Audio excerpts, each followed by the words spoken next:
Deputy Speaker, I move the motion relating to the Jobs Ready Graduate Scheme in the terms in which it appears on the notice paper.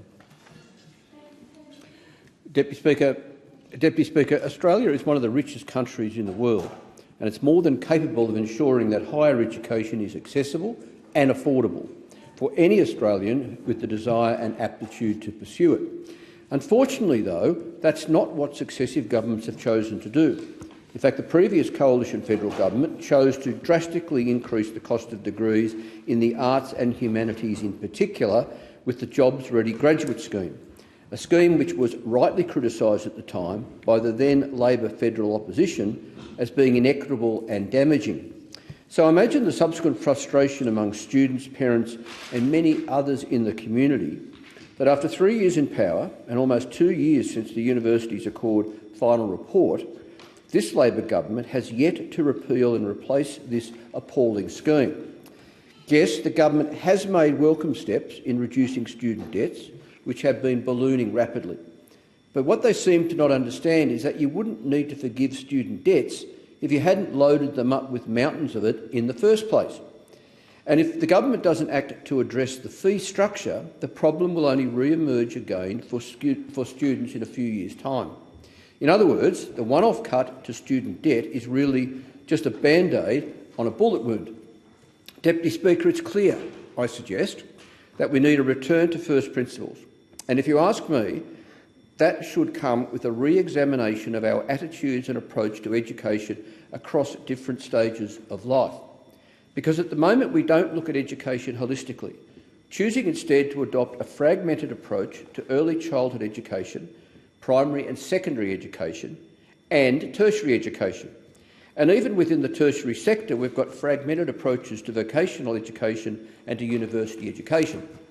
Frankly, somewhere along the line we lost sight of the inherent value of knowledge and that learning is a continuum, that education is inherently a public good and, for that matter, a human right. In other words, it doesn't start at age 4 and finish at age 16 or 18.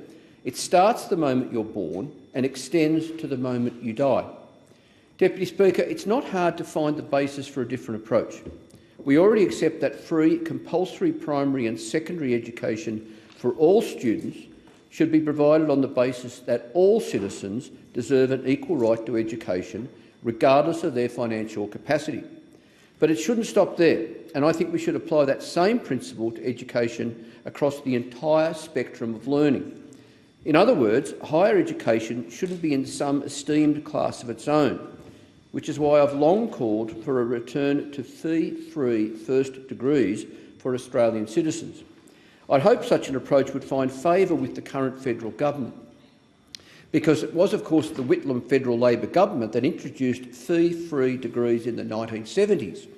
This spoke well of our country back then, that we valued education so highly that we prioritised investing in education and in educating Australians. And of course, we could and should extend this approach to early learning through early childhood education and care, and into other tertiary education by expanding fee-free TAFE to cover all TAFE courses. Sadly, though, the Whitlam-era reforms were, of course, unwound during the 1980s by another Labor government. But back to today, Deputy Speaker.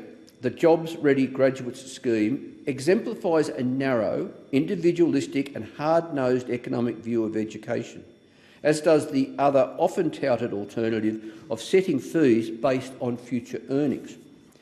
But of course, neither is the right approach, because Australia surely needs tradies, carers, artists and other critical and creative thinkers every bit as much as it needs engineers, doctors and teachers.